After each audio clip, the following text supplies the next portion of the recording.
लालची बहू magical giant cracker. अपने लालच से विमला ने किस तरह की मुश्किलें झेली हैं, इससे पहले की कहानी में हमने देखा। विमला अपने घर पर बैठकर अपने दोस्त कविता से फोन पर बातें कर रही थी। हाँ बता यार, और क्या चल रहा है आजकल?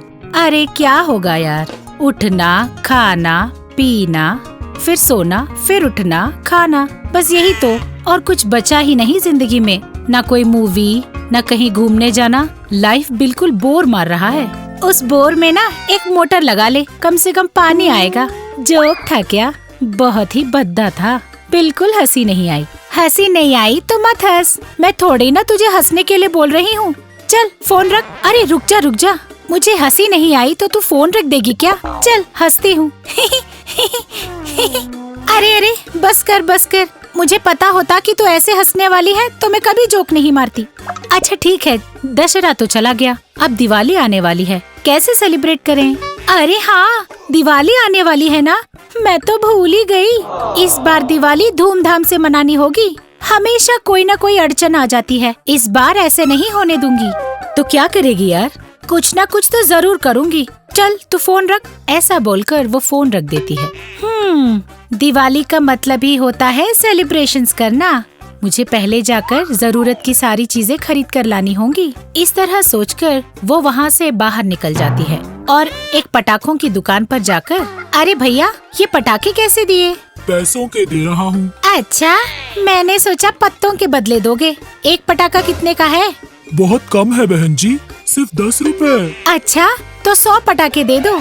ऐसा बोलकर पैसे देकर 100 पटाखे खरीदकर और भी बाकी जरूरत के सामान लेकर घर पहुंचती है। सारा गांव त्योहार के दिन पटाखे फोड़ेगा, मुझे कुछ स्पेशल करना चाहिए ना, इसीलिए आज से ही पटाखे फोड़ना शुरू करूंगी। ऐसा सोचकर वो अंदर से एक क्रैकर निकालकर जलाती है। वो क्रैकर आग के लगाते ही तुरंत जल जाता है। इस तरह देखते ही देखते उसने जितने 100 पटाखे खरीदे थे सारे खत्म हो जाते हैं। ये देखकर विमला बोली, अरे ये क्या, अगर ऐसा ही चलता रहा तो त्योहार के दिन मैं क्या करूँगी? लगता है सब गड़बड़ होने वाली है। ऐसा सोचते हुए वो अपनी सासू माँ के पास पहुँची। विमला का चेहरा देखते ही सासू माँ बोली, अरे क्या हुआ, मुँह क्यों लटकाया हुआ है? सासू माँ, दिवाली के त्योहार के लिए मैं बहुत सारे पटाखे खरीद कर लाई थी, थोड़ी सी चिंगारी लगते ही पूरी तरह जल जा रहे हैं। मुझे तो बिल्कुल त्योहार का मजा नहीं आ रहा सासू माँ। अरे इतनी सी छोटी सी बात के लिए मुंह क्यों लटका लिया तूने? मेरे पास एक पटाखा है, वो तुझे देती हूँ। त्योहार के खत्म हो जाने पर मुझे वापस कर देना, समझ गई? क्या वापस करूँ? अरे सासू माँ, त्योहार के दिन जला देने के बाद वो तो सिर्फ राख बचेगा, फिर मैं कहाँ से लौटाऊँ आपको? अरे वो जल के राख होने वालों में से नहीं है, एक बार जलाएगी तो वो जलती ही रहती है, बुझती ही नहीं। ये कैसे संभव है सासू माँ? क्या वो मैजिकल क्रैकर है? हाँ, तुझे अभी लाकर देती हूँ, उसने कहा। ये बात सुनते ही विमला बहुत खुश हो गई। हाँ लाइए सासू माँ, जल्दी लाइए। ऐसा बोलकर सासू माँ अंदर गई और उस क्रैकर को लेकर बाहर आई। उसे लेकर विमला बोली, बहुत बहुत शुक्रिया सासू माँ। वो घर के लिए मुड़ ही रही थी कि सासू माँ बोली, अरे रुक, सुन, उसे जब तक जलाएगी उसे हाथ में पकड़े ही रहना, नीचे कहीं मत रख देना, समझ गई? इस तरह सासू माँ बोल रही थी कि विमला ने उसे अनसुना कर दिया और बोल दिया, हाँ ठीक है सासू माँ, ठीक है। ऐसा बोलते हुए वो अपने घर पहुँच गई। घर पहुँचकर, हाँ, गांव भर के लोगों के क्रैकर्स खत्म हो जाएंगे, लेकिन मेरे क्रैकर कभी खत्म नहीं होगा। इस बार ये त्योहार मेरे लिए स्पेशल है। ऐसा सोचते हुए वो बड़ी खुश हो रही थी। त्योहार का दिन आ ही गया। विमला ने पूरे घर में दिए जलाए और घर को सजाया। सारे काम खत्म हो गए, अब जाकर क्रैकर जलाती हूँ। ऐसा सोचकर घर के अंदर जाकर उस क्रैकर को लेकर वापस घर के बाहर आकर उस क्रैकर को जलाती है। इस तरह वो बड़ी खुशी से उस क्रैकर को जला रही थी। वो काफी देर तक उस क्रैकर को जलाने के बाद बोली, अरे बाप रे, इस क्रैकर को पकड़कर घुमाते घुमाते मेरे हाथों में तो दर्द हो गया है, लेकिन ये क्रैकर तो बुझने का नाम ही नहीं ले रहा, इसीलिए शायद इसे मैजिकल क्रैकर कहते हैं। अगर इस क्रैकर को किसी रोते हुए बच्चे को दे दो ना, तो वो जिंदगी में कभी क्रैकर खरीदने के लिए पूछेगा नहीं। इस तरह वो सोच रही थी कि घर में उसका फोन बजा। अरे इस वक्त कौन हो सकता है? प्रकाश का फोन होगा। इस क्रैकर को थोड़ी देर यहाँ रखकर अंदर जाती हूँ। ऐसा सोचकर उस क्रैकर को वहीं नीचे रखकर अंदर चली जाती है। जब तक विमला घर में फोन बात करके बाहर निकलकर देखती है, वो छोटा सा क्रैकर बड़ा हो जाता है। ये देखकर विमला दंग रह जाती है। अरे ये कहाँ से आया? मैंने तो छोटा सा क्रैकर रखा था, अब ये तो इतना बड़ा हो गया। ऐसा सोचते हुए वो उस क्रैकर को उठाने की कोशिश करती है, लेकिन वो उस क्रैकर को उठा नहीं पाती। ऊपर से वो क्रैकर और भी बड़ा हो जाता है। ये देखकर विमला दंग रह जाती है और उसमें से आग की लपटें और बढ़ जाती हैं। अरे बाप रे, लगता है कुछ गड़बड़ हो गई है। मेरी सास ने मुझसे पहले ही कहा था कि इसे कहीं नीचे मत रखना। मैंने उसे अनसुना कर दिया। अब मैं क्या करूं? एक और बार कोशिश करती हूं। ऐसा सोचकर उसने फिर से उसे उठाने की कोशिश की। वो बिल्कुल नहीं हिला, लेकिन उसका साइज और भी बढ़ता ही चला गया और बढ़ते बढ़ते वो एक जायंट क्रैकर बन गया। ये देखकर विमला डरने लगी। अब मैं इसे नहीं निकाल पाऊंगी। तुरंत जाकर सासू माँ को बताना होगा, वरना ये पूरे गांव को जला देगी।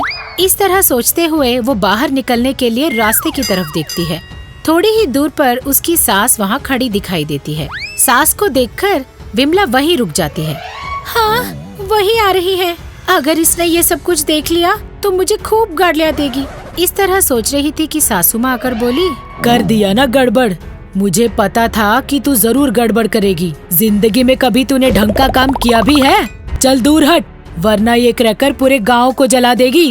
इस तरह बोलकर सासू माँ उस क्रैकर के पास जाकर उसके ऊपर थोड़ा राख छिड़क देती है। राख के छिड़कते ही वो क्रैकर पूरी तरह राख बन जाता है। ये देखकर विमला चैन की सांस लेती है। फिर कभी मैंने तुझे कोई चीज दी ना तो अपने चप्पल से खुद को मारूंगी। छी! ऐसा बोलते हुए सासू माँ वहाँ से चली जाती है। सास के चले जाते ही विमला, डांटा तो डांटा, कोई बात नहीं, कम से कम उस क्रैकर को तो गायब कर दिया, वरना पता नहीं क्या हो जाता। ऐसा सोचते हुए रह गई। सूर्या अपने बीवी के साथ बहादुरपुर में रहता था और वहाँ पर उसका एक पंचर बनाने का दुकान था। पर उस दुकान से उसका आमदनी काफी कम था और इसलिए वो काफी गरीब भी थे। आज भी दलिया ही बनाया है जी। अरे आज भी दलिया? चलो कोई नहीं, खिला दो। बैठिए, मैं परोस देती हूँ। अच्छा, क्या तुझे पता है मैं क्या करना चाहता हूँ? क्या है जी? अच्छा सुन, मैं ना एक पिज्जा कॉर्नर लगाना चाहता हूँ। उस पे तरह तरह के पिज्जा मिलेंगे। एक ना एक दिन आपका हर ख्वाब पूरा होगा। फिर दोनों खाते खाते बातचीत करने लगे।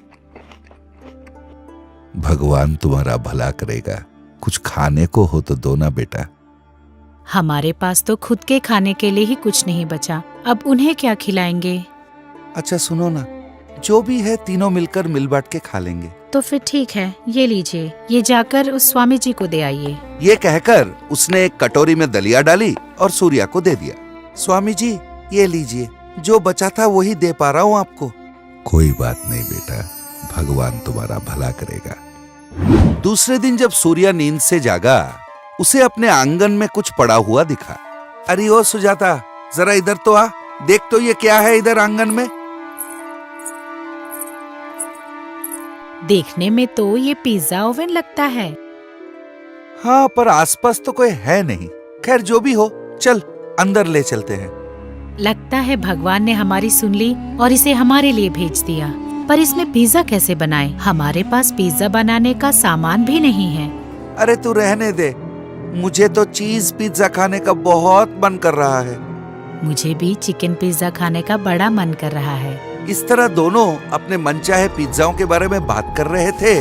इतने में उस पिज्जा ओवन का दरवाजा खुला और उसमें से दो गरम गरम पिज्जा निकल आए। अरे वाह, ये तो जादू हो गया। हमने पिज्जा के बारे में अभी सोचा ही था और इसमें से पिज्जा निकल आए। हाँ, ये तो कोई मायावी पिज्जा ओवन लग रहा है। हाँ, ये हमारे खाने के हर इच्छा को पूरी कर रहा है। हाँ हाँ, चल गरम गरम पिज्जा खाते हैं, बाद में इससे कुछ और पिज्जा मांग लेंगे। उस दिन सूर्या और सुजाता ने अपने मनपसंद पिज्जा पेट भर के खाए। मुझे farm house pizza, chicken salami और वेज स्पेशल चाहिए। मुझे ना tandoori paneer pizza, chicken tikka pizza और मार्गरीटा पिज्जा चाहिए। अरे वाह, सारे एक साथ आ गए। भाई मेरा तो पिज्जा खा खा के पेट एकदम भर गया है। हाँ जी, मैंने भी कुछ ज्यादा ही खा लिया है। अच्छा सुनो, मुझे एक शक हो रहा है, हम इस तरह रोज पिज्जा खाते रहेंगे तो हमारा सेहत बिगड़ जाएगा। सही कहा, गोल मटोल मोटे हो जाएंगे। हाँ, अच्छा हम एक काम क्यों नहीं करते, घर पर ही पिज्जा का स्टॉल क्यों नहीं लगा लेते? हाँ, अब हमारे अच्छे दिन आ गए, मगर हमारे घर में इतने सारे लोगों की बैठने की जगह नहीं है। लोग कहाँ बैठकर खाएंगे? धत, हम टेक अवे पिज्जा कॉर्नर खोलेंगे। मनचाहे पिज्जा ऑर्डर करो और अपने घर ले जाके खाओ। बढ़िया आइडिया है। ये पिज्जा तो फटाफट पिज्जा बना देती है। इसी तरह हर रोज हमें कुछ गरीबों में भी पिज्जा बांटनी चाहिए। ये विचार बहुत अच्छा है। हमारी ही तरह कई लोगों ने एक बार भी पिज्जा नहीं खाया होगा। उन सबको पिज्जा खिलाकर हमें बहुत पुण्य मिलेगा। दूसरे ही दिन से उन दोनों ने टेक अवे पिज्जा कॉर्नर खोल दिया। पिज्जा का स्वाद और कुछ ही दिनों में सूर्या का पिज्जा कॉर्नर बड़ा फेमस हो गया। भाई एक चिकन पेपरोनी और एक पनीर बारबेक्यू पिज्जा देना। भाई मुझे एक चीज पिज्जा चाहिए फटाफट। हाँ हाँ दे रहा हूँ सर। इस तरह सूर्या के पिज्जा कॉर्नर पर हर वक्त भीड़ लगा रहता था और जिस तरह उन्होंने सोचा था, हर रोज अनाथ आश्रम और वृद्धाश्रम जाके वहाँ के लोगों को वो मुफ्त में पिज्जा खिलाते थे। दादा टीवी। इस तरह के कई और मनोरंजक और ज्ञानवर्धक कहानियों के लिए बने रहिए हमारे साथ।